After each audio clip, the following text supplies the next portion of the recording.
सध्या पावसाचे दिवस सुरू झाले असून दररोज पावसाच्या सरी बरसत आहेत. त्यामुळे ठिकठिकाणी पाणी साचत आहे. तर दुसरीकडे शैक्षणिक वर्ष सुरू झाले असून ग्रामीण भागातील विद्यार्थी तालुक्यात शिक्षण घेण्यासाठी येत असतात.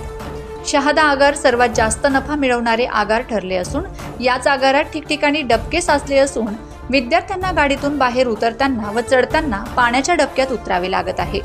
याबाबत भारतीय जनता पक्षाचे शहर अध्यक्ष जितेंद्रभाऊ जमदाडे आणि कार्यकर्त्यांनी आगार व्यवस्थापक हरीश भोई यांना भेटून बस स्थानकाच्या आवारातील खड्ड्यात जमलेल्या पाण्यामुळे शाळकरी विद्यार्थी तसेच प्रवाशांना नाहक त्रास सहन करावा लागत असल्यामुळे लवकरात लवकर यावर उपाययोजना करण्यात यावी आणि शाळेच्या वेळेवर खेड्यागावाहून अनेक विद्यार्थ्यांना बस वेळेवर भेटत नसल्याने त्यांना शिक्षणासाठी वणवण भटकावे लागत आहे. तरी आपण जादा बसेसची उपाययोजना करून विद्यार्थ्यांची समस्या सोडवण्यात यावी अशी मागणी करण्यात आली आहे. यावेळी शहर अध्यक्ष जितेंद्रभाऊ जमदाडे, जिल्हा महामंत्री हितेंद्र वर्मा, माजी सैनिक दिलीप पवार, कामगार मोर्चा जिल्हा अध्यक्ष जितेंद्र शिकलीकर, भरत कुंभार, राजीव देसाई, योगेश शर्मा, लव लोहार आदी कार्यकर्ते उपस्थित होते. यावेळी जितेंद्रभाऊ जमदाडे यांनी प्रश्नचिन्ह न्यूजला प्रतिक्रिया दिली. शहादा आगारात भेट दिली आणि तिथल्या बस स्थानकाची पाहणी केली असता या ठिकाणी पावसाच्या पाण्याचे मोठमोठे डबके साचलेले आढळले आणि मागील 2-3 दिवसांपासून प्रवाशांनी देखील याबद्दल भारतीय जनता पार्टी शहादा शहराच्या पदाधिकाऱ्यांना तक्रार केलेली होती. त्या अनुषंगाने आज आम्ही शहादा आगाराचे व्यवस्थापक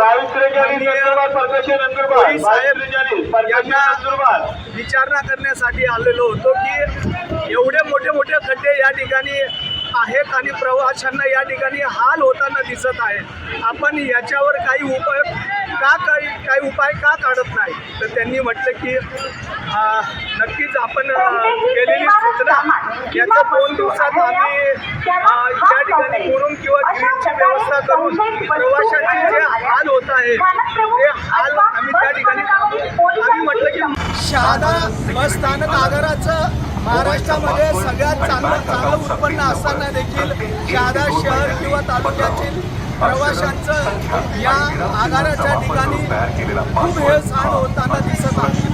आम्ही त्यांना विचारणा केली की आपण या ठिकाणी काही उपाय करणार आहोत की नाही. त्यांनी सांगितलं आपण आम्हाला याची सूचना केलेली आहे. आम्ही नक्कीच येणाऱ्या 2 ते 3 दिवसामध्ये त्या ठिकाणी मुरुम किंवा ग्रीनची व्यवस्था करून प्रवाशांचे होणारे हाल त्या ठिकाणी थांबू.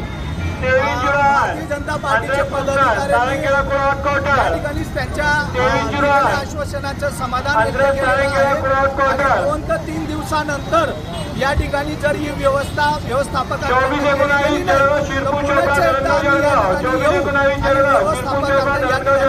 विचारणा करू की आपण या प्रवासाचे होणारे हाल का थांबवले नाही.